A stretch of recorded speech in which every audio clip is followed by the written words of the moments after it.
네, 문재인 대통령은 자유무역 질서를 훼손하는 기술 패권주의가 국가 경제를 위협하는 상황이라면서 일본의 일방적인 수출 규제 조치를 비판했습니다. 문 대통령은 그러면서 지금까지 전자, 반도체, 조선 같은 많은 산업 분야에서 일본을 하나씩 추월해왔다며 앞으로도 할 수 있다고 강조했습니다. 청와대 취재기자 연결합니다. 임성호 기자. 네, 청와대입니다. 네, 문재인 대통령 단호한 대응 입장을 밝혔네요. 네, 문 대통령은 오늘 오후 청와대 수석보좌관 회의에서 자유무역 질서를 훼손하는 기술 패권주의가 국가 경제를 위협하고 있다며 일본의 수출 규제 조치를 비판했습니다. 문 대통령은 그러면서도 우리가 지금까지 전자, 반도체, 조선 등 많은 산업 분야에서 일본을 하나씩 추월했다면서 앞으로도 할 수 있다는 의지를 밝혔습니다. 구체적으로 혁신 창업을 중요한 해법으로 꼽았습니다. 문 대통령은 일본의 타격 대상이 된 부품, 소재 산업 분야의 경쟁력 강화와 제조업 혁신을 위해서 국가적 차원의 지원을 아끼지 않겠다고 말했습니다. 또 대기업들도 제품 개발이나 기술 국산화에 성공한 중소기업들과의 상생 협력을 강화해달라고 당부했습니다. 문 대통령은 이와 함께 혁신 창업 환경 조성과 17조 원에 달하는 벤처 펀드와 투자 계획 등을 속도감 있게 추진하라고 지시했습니다.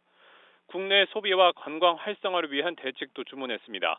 세계 경제 여건 악화와 일본의 수출 규제 등으로 수출이 부진해진 상황을 만회할 길은 국내 관광을 활성화하는 것이라면서 이를 위해서 정부와 지자체가 집중적인 노력을 기울여달라고 당부했습니다.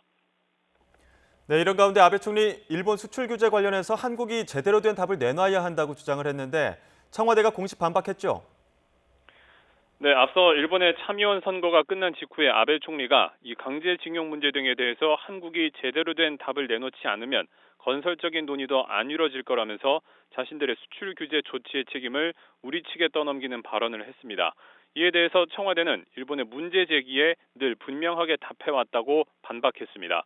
고민정 청와대 대변인은 오늘 오전 브리핑에서 아베 총리는 그동안 우리 정부가 제대로 답변을 안 했다고 생각하는지 되묻고 싶다고 꼬집기도 했습니다.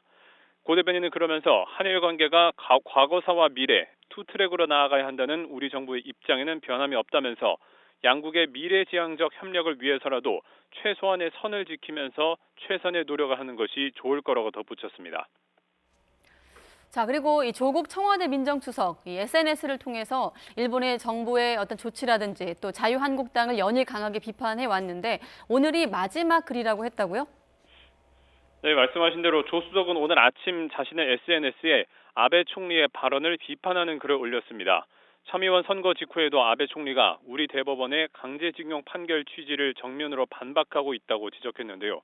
이처럼 일본 정부가 한국의 정통성과 또 사법 주권을 공격하는 상황에서 국내 일부 정치인과 언론들이 대법원 판결을 비방하고 매도하면서 일본 정부에 동조하고 있다고 지적했습니다. 조 수석은 이것이 표현의 자유일지는 몰라도 무도한 일이라고 정면으로 비판했습니다. 다만 조 수석은 오늘 글을 끝으로 일본의 경제 보복 조치에 관한 글을 당분간 SNS에 올리지 않기로 한 것으로 전해졌습니다. 일본 참여연 선거가 끝난 상황에서 일본 정부의 입장 변화 여부 등 사태의 추이를 지켜볼 것으로 알려졌습니다. 조 수석은 지난 13일부터 오늘까지 9일 동안 자신의 SNS에 40여 건의 기사 링크나 개인 입장문 등 게시글을 올리면서 여론전을 이어왔습니다. 지금까지 청와대에서 YTN 임성호입니다.